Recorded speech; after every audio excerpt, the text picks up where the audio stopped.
ನಮಸ್ತೆ, ನನ್ನ ಹೆಸರು ದೇವಾದಿತ್ಯ. ನನ್ನ ಪರಿಚಯ ಸದ್ಯಕ್ಕೆ ನಾನು ಆಟೋ ಓಡಿಸ್ತಾ ಇದ್ದೀನಿ.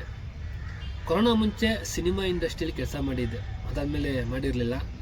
ಈಗ ಆದರೂ ಕೂಡ ನಾನು ಆ ಲೈನಲ್ಲಿ ಏನೋ ಮಾಡಬೇಕು, ಸಾಧನೆ ಮಾಡಬೇಕು ಅನ್ನೋದು ನನ್ನ ಗುರಿ. ಈಗ ಮಧ್ಯದಲ್ಲಿ ಕೆಲವೊಂದು ಶಾರ್ಟ್ ಮೂವಿ ಅಂದರೆ ಕಿರುಚಿತ್ರಗಳು ಮಾಡ್ತಾಯಿದ್ದೆ.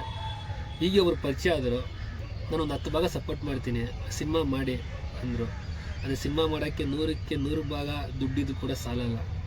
ಆದರೆ ಸಿಕ್ಕಿರೋ ಅವಕಾಶ ಬಿಡೋದು ಬೇಡ, ಯಾಕಂದರೆ ಇನ್ನೂ 90 ಭಾಗ ರೆಡಿ ಮಾಡ್ಕೊಂಡು ಮಾಡ್ತೀನಿ ಅಂದರೆ ವಯಸ್ಸಾಗ್ಬಿಡುತ್ತೆ. 10% ಅವಕಾಶನ ಬಂಡವಾಳ ಮಾಡ್ಕೊಂಡು ಸಿನಿಮಾ ಮಾಡೋಣ ಅಂತ ಹೆಜ್ಜೆ ಇಡ್ತಾ ಇದ್ದೀನಿ. ನಿಮ್ಮೆಲ್ಲರ ಆಶೀರ್ವಾದ. ದಾರಿ ಸ್ವಲ್ಪ ಗೊತ್ತು, ಒಂದು ಸತಿ ಸಮುದ್ರದಲ್ಲಿ ಬಿದ್ದು ಈಜ್ಕೊಂಡು ಬಂದಿದ್ದೀನಿ, ಮತ್ತೆ ಧುಮುಕ್ಬೇಕು.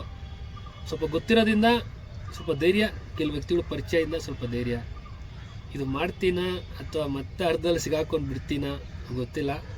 ಆದರೆ ನಿರ್ಮಾಪಕರಿಲ್ಲ, ನಮ್ಮ ನಿರ್ಮಾಪಕರು ಬಂದು ಆತ್ಮವಿಶ್ವಾಸ, ನಂಬಿಕೆ, ನನ್ನ ಗುರಿ, ದುಡಿಮೆ ಇದೇ ನನ್ನ ನಿರ್ಮಾಪಕರು. ಕೊನೆಗೆ ಯಾರು ಇಲ್ಲ ಅಂದ್ರೂ ಇದೇ ಆಟೋ ಓಡಿಸಿ ದುಡ್ಡನ್ನ ಕೂಡಿಟ್ಟು ಡೇ ಆ್ಯಂಡ್ ನೈಟು ಸಿನಿಮಾ ಮಾಡಬೇಕು ಅಂತ ನನ್ನ ಗುರಿ. ಅಂದರೆ ಸದ್ಯಕ್ಕೆ ಧೈರ್ಯ, ಯಾರು ಸಿಕ್ಕಿಲ್ಲ ದುಡ್ಡಿಗೆ ಅಂದರೆ ಇದೇ ಬಂಡವಾಳ. ನಿಮ್ಮೆಲ್ಲರ ಆಶೀರ್ವಾದ ನಮ್ಮ ಮೇಲೆ ಇರಲಿ. ಏನೇ ಅಪ್ಡೇಟ್ ಇದ್ದರೂ ಹಾಕ್ಕೊಂಡು ಹೋಗ್ತೀನಿ. ಇದು ಮೊದಲನೇ ವಿಡಿಯೋ.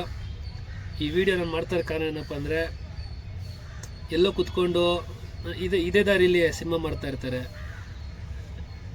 ಈ ದಾರಿ ನಾನು ಗೆದ್ದರೆ ಬೇರೆಯವ್ರಿಗೆ ನನ್ನ ಜೀವನ ಕನ್ನಡಿ ಆಗಲಿ, ಅಕಸ್ಮಾತ್ ಸೋತ್ರೆ ನನ್ನ ಜೀವನ ನನಗೆ ಕನ್ನಡಿ ಆಗಲಿ ಅಂತ ಅದೊಂದು ಕಾರಣಕ್ಕೋಸ್ಕರ ಮಾಡ್ತಾಯಿದ್ದೀನಿ. ಅಕಸ್ಮಾತ್ ನಾನು ಗೆಲ್ತೀನಿ ಅನ್ನೋ ನಂಬಿಕೆ. ಸ್ವಲ್ಪ ಕಷ್ಟಗಳು ಬರುತ್ತೆ, ಎದುರಿಸ್ತೀನಿ.